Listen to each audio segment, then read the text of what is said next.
There's all these like podcasts, like React channels on YouTube. You come across those? Yeah, like Elephant Graveyard. Yeah, and all stuff, those like and the whole thing like at 20 times a day I get a video like about why Bert Kreischer sucks, and I'm like, what do you just don't watch it. Like, Right. making 20 videos about it for? Just stop watching him. It's strange because there's a jealousy in that to be able to project that so much at him. Yeah. And it's like, I know Bert, and Bert's fine. You know, like I like Bert as a person, and just you know, he tells stories, and he's the guy you drink with. Like, if that's not your comedy, don't. Who gives a shit? Yeah. Right. Like his existence shouldn't bother you. Yeah, that much. I've always said that he seems like he'd be fun to hang out with. He is. Call back to disc golf. He's into disc golf. Yeah, like it's He'd be a fun disc golfer. yeah.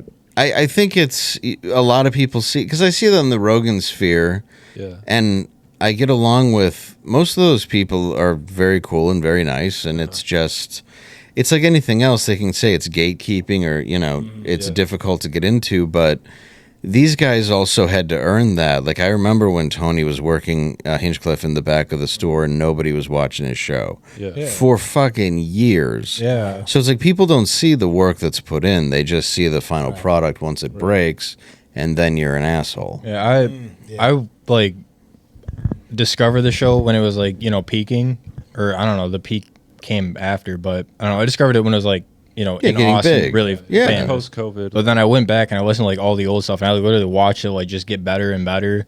I don't know, my favorite was honestly still when it was in LA when they had the old band. I like that too. Yeah. Jeremiah and Joel, I just love those guys. But I don't know, it got really fucking good in Austin too, and then it peaked, and now people just see it as that, and like there's so many people that hate it, and I have to be like, no, dude, it used to be like you would like the old episodes, I promise. When I ask people, because I've done it a couple of times on it as a panelist, and I don't want to necessarily be cruel to anybody. Sure. Yeah. So it's a different thing, because I get like a transgender girl named Juanita was on, and you could tell that she wanted to joke.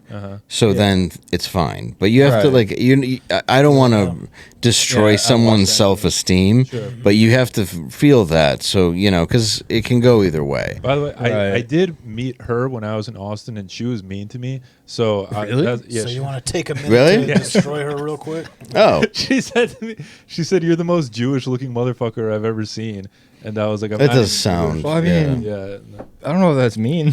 it wasn't in the context. Yeah, what's of so like, mean about that? You should have said you're a man.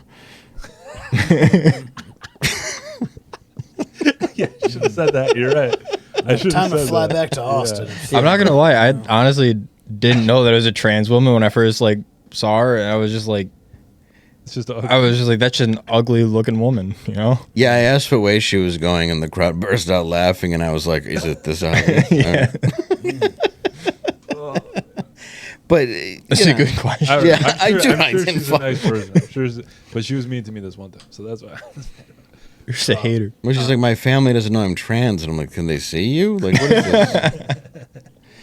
But yeah, I mean, it's cool to watch it grow, and people can hate it or not. But I've asked people who are outside of show business, and I'm like, what do you like about it? Because I'm genuinely curious, and it's like they actually like, for the most part, if you're outside of show business, they like to see people make it. Like they like to see golden ticket winners. They like to see people hit a new level. We actually know a golden Yeah. ticket winner. The voice. Yeah. So this show that's supposedly so negative and evil on one side getting thrown at you from people in show business is actually liked by the public for giving people careers. Right. So Yeah, no, that's the a one thing I'll always give Kill Tony is it gives people careers. Like Cam Patterson's on SNL. He was and like a random Cam's guy. super nice, dude, and I couldn't be happier for him. People can, I saw people crapping all over him from both sides for that, and I not a fan.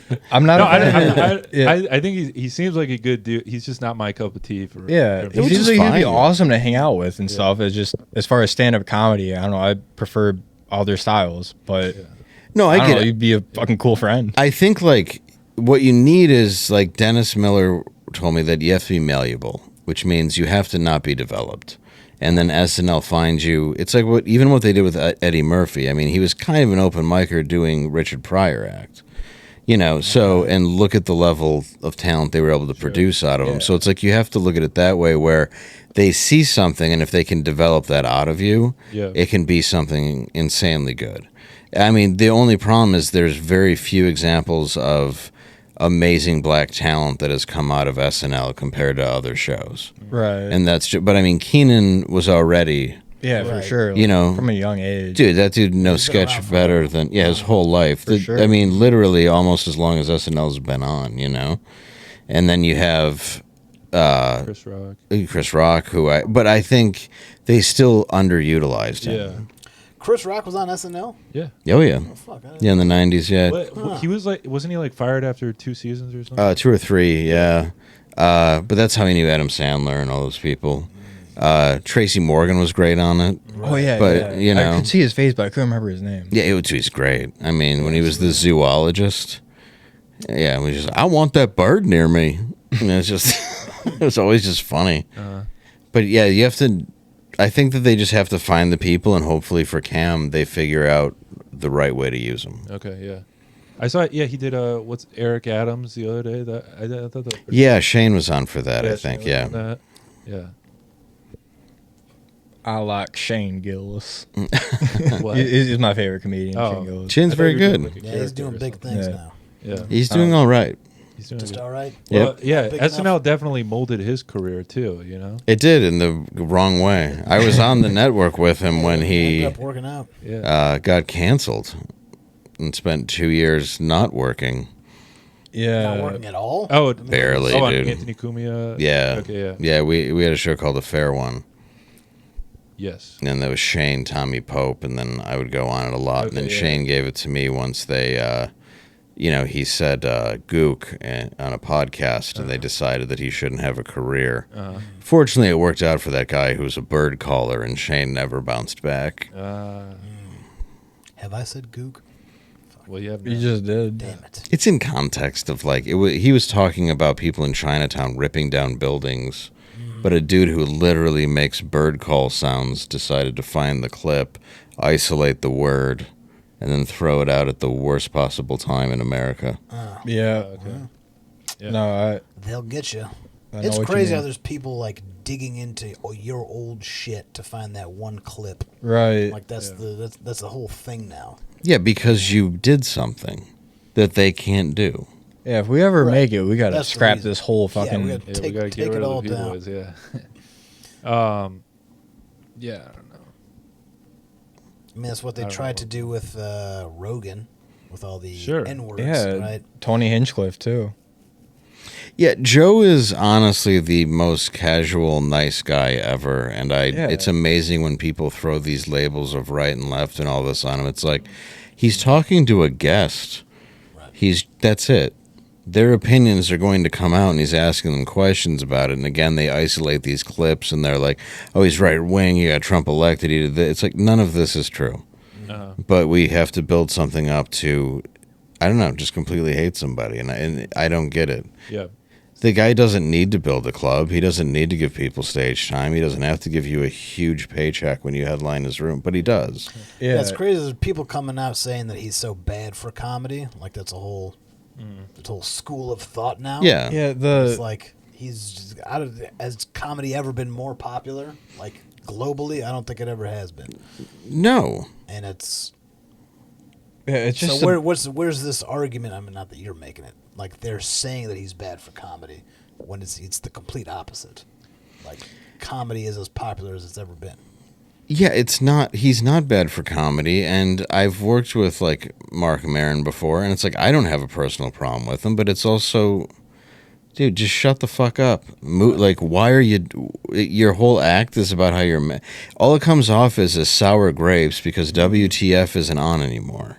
Right. So instead of it coming off like Mark, who's actually very funny, it just sounds like he's whining that he lost his podcast and he's blaming Joe. Why did he lose it? Because I used to listen to WTF. Me too. And then I stopped, obviously. Did he lose? But Did he lose? just it? He didn't doesn't do lose it it. He anymore. stopped Just- doing it. I shouldn't say lost it, but I mean, yeah, Well, the then viewers that's kind of on dropped. you, Mark. Just Well, maybe just a little bit. I think a lot of the criticism is coming from like a lot of the open mic scene or like the up and coming scene in Austin. It's just a lot of people who aren't really trying joke. They're just trying to be as offensive as possible and saying like it's comedy. They're doing comedy, and so the criticism is that like they're not even trying to do comedy. They're just trying to be offensive and passing that off as. But joke. it's also as people who haven't like developed an act. Or sure, put I'm in not. any I'm kind not of saying grind, it's and they're right. just I'm trying just to, saying like, that's what the they're trying argument to is. blow up on Kill Tony. Yeah. When they haven't developed as comedians at all. They're just trying to put together a minute. Yeah, and I mean That's it's Joe Rogan's fault. Yeah, it's worked for a couple people. Yeah. But realistically, you have to walk out and do 1 minute in front of a bunch of people. You better have something that hits, and chances are there's going to be a level of shock to it if you want it to work with that audience. Yeah. So if you're going to, and I've seen a lot of people that were shocking on there, but they're not in their own act. Yeah. Because that's the crowd. Like the crowd, they like that. Yeah, but you also sometimes again, you get like a you bad only bomb have a from minute, that, so like Better be like a quick hit, boom, boom. Yeah. Yeah. And and a lot of people go after him for that, going, well, yeah, they're not doing it right. Well, so you want them to struggle for a certain amount of time, then when's the appropriate amount of time when they hit this? Like, you have no control over that. So if you don't stay in your lane and just focus on what you're doing, you're just going to be bitter. Yeah. And I say that as someone who was bitter and didn't stay. Like, there were plenty of times in my career where I should have just focused on me. But I'm like, why did this guy get this? Well, because he did. That's it. Yeah. You have no control over that shit. Yeah. So like worrying about it makes no sense. And then attacking an entire scene, I don't know, that makes even less sense because you're now taking yourself out of the equation of ever getting that opportunity. Yeah. Right. Well, it's just pettiness. There's a lot of that going on. Of course. And I mean, Human nature. And comics will turn on you and stab you in the back and step on your throat to get ahead of you. And I've had to learn that too from people I thought were my friends. So. Did you stab anybody in the back? No. Any good backstabbing stories? Not really. No, I tried not to. I've been accused of it. But I've not. There's no. I don't know. I've been kind of too open and kind to people when I shouldn't have. And I don't know. I know that sounds fucking fake, but for real. I'm just such a good person. Yeah, I'm so great. He's going to leave here and he's like, guys, I just did the worst podcast. I'm just dead in my car. Podcast, no big deal.